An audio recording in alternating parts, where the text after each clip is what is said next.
Sleeves here with the Senior Pickleball Report powered by TNC Network. Let's get it going.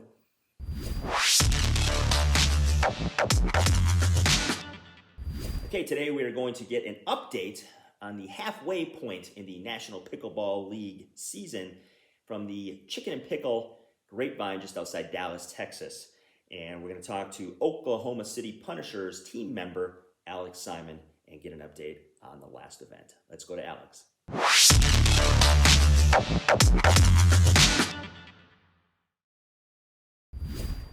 Okay, with our NPL update this week, we have OKC Punishers Alex Simon on board. He was there, so you don't have to do anything remote for me. He can tell us what exactly happened at the midpoint of the season as we were at Grand Prarie Chicken and Pickle outside of Dallas, and only 3 events left after this. So give us your initial thoughts on how this one went.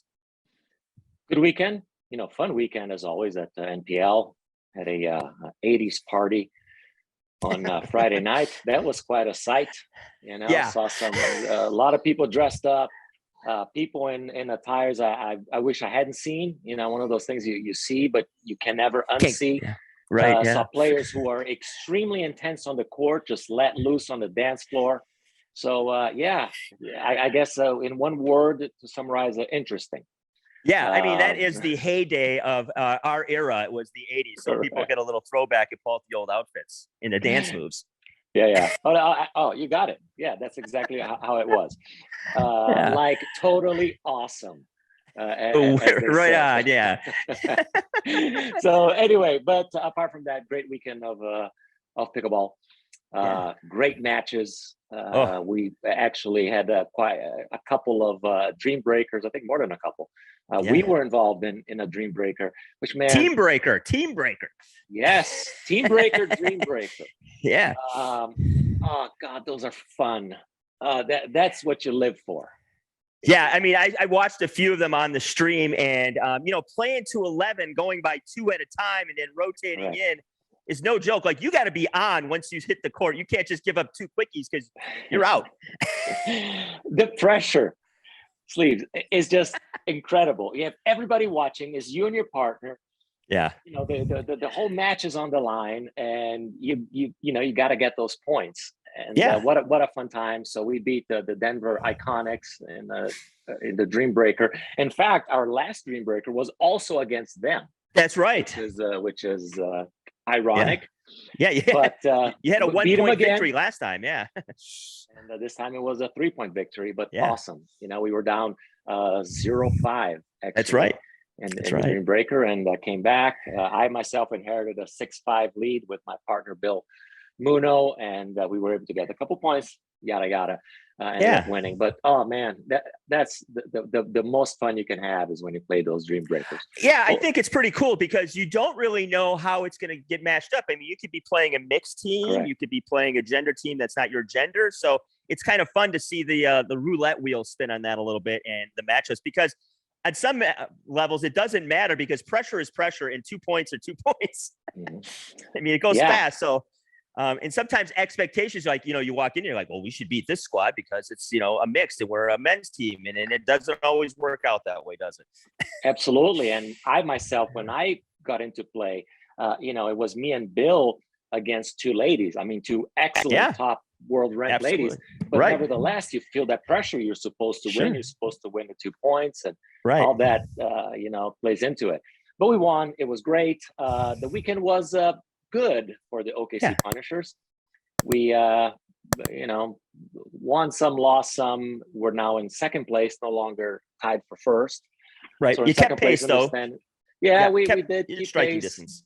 Had a tough loss to Boca Raton, which is, by the way, even though obviously there's teams ranked at the top, teams ranked at the bottom, and Boca Raton is not one of the top ranked teams. All the teams are extremely solid. And that's what makes us fun. So the wins and losses, I mean, we won 2 Dream Breakers. We could have lost those and we would be at the bottom of the bracket or middle towards the bottom. But we won, so we're still, towards the top. So anything can happen. There's more than one Dream Breaker, not just our team. Other teams play it. So anybody can win or lose to anybody on any given day. And you're only playing win by 1. So that's a big deal too. quite a few matches, are 11-10 third,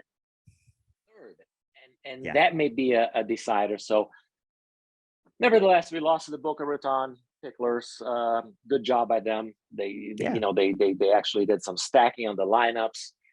They all within the rules, and their matchups worked in their favor. They beat us. We also lost to the Indy Drivers on the second day. Oh, excellent team. And then we won all our other matches. So and Boca just got back Stefan Andres, so he's a big long dude, hard to beat. And I just interviewed him right before you came on, so nice. He was excited to play and get back into it a little bit. Obviously, if we look at the standings, you're one behind Austin, and Indy's right there, and Boca, Denver, and Naples are starting to gain momentum. They're all 4-8, and with 2 stops left in championship. Obviously, anything can happen playing to 11, winning by 1 with that tight of talent level. And sometimes you don't have your best players. Absolutely. And that's another thing that, plays into what happens. I mean, a lot of guys are playing other tournaments. They have, personal matters to attend to. They have business matters. Everybody's got a life. So it depends on who shows up. Yeah. And some weekends, Wichita, I unfortunately will not be there. Right. 2 weeks from now, I'll be in San Antonio. But in San Antonio, Jaime Onsines, who's our best player, who also happens to be the Brazilian Tennis Davis Cup team captain, right? As a side gig, will be the Brazilian team against Denmark in Europe. So unfortunately, he will not be there in San Antonio. So that hurts the team. So anything can happen. I imagine when the playoffs come around in Phoenix, we're going to have a very tight, table, and everybody will be right there. Yeah, and that's going to be fun. Pretty exciting. Do you know off the top of your head? Is the regular season? Are you playing for seeds as far as how you're seeded for the playoffs? Absolutely. So that's where the regular season comes in. Just like many other sports, right? Most professional sports, we play for seeds. So there's definitely an incentive to be the number 1 seed, because then you play a lower seed, and then it's like right. I don't know exactly how it works, but I think it's, and you might even get a bye. The top 2 is 6 teams. You do get a bye. So then there's, I think it's like single elimination. I'm not really sure, but nevertheless, there is a seeding system, and we want that number 1 seed. And Austin is in first place. We already beat them before, so they're not an unbeatable team. They're just 1 ahead of us. Right. So we're ready. We're ready, for Wichita, and hopefully take that first place back. Right on. Yeah. So 2 weeks NPL in Wichita. Before we get you out of here, let's talk about a couple things which you got coming up on your calendar. Things you're excited about as far as traveling and teaching. So talk about some of those things before we let you go. Yeah. So as I mentioned before, I'm trying to get into coaching and doing camps and clinics and spread the pickleball love, wherever I can. So I'll be going. I'm scheduled to go at the end of October to Kenya and do a clinic over there. So that should be pretty awesome. And also working on some clinics for sure in Europe next year, trying to get some in Mexico and here in Central, America and Caribbean before the end of the year. So, watch out for those. And the big news is, as of today, I'm also the number 2 ranked singles player in the world. So, congratulations! I'm getting up there. It's exciting. Look out, Matthias! Matthias, I'm coming for you, Matthias. Coming, man. They say the hardest yard is the last yard. Yeah, right? This will be a long yard. This will be the longest yard of my life. But hey, all the hard work paying off, and that's what it's about, and just making progress, having fun. So look out for the camps, and if you guys want to know more about camps or join me on one, make sure you follow me on social media. You can find me at Alex Simon PB for pickleball. So Alex Simon PB, Instagram, Facebook, YouTube. I'm starting to upload some of my matches to YouTube. So just find me there. You'll be kept in the loop of what's going on in my pickleball life. Yeah, and we have an announcement. Alex has accepted an offer we're making to do some instruction for us, since he is number 2 in the world. He knows what he's doing. He's done it in a very fast time, and would love for him to give some instruction to our audience, and in particular, people who are 50 plus. So can't think of somebody else better to do it because of how quickly you've done it yourself, and obviously the hard work, and you know what drills work. So happy to have you on board in doing that for us once in a while. So stay tuned for that, folks.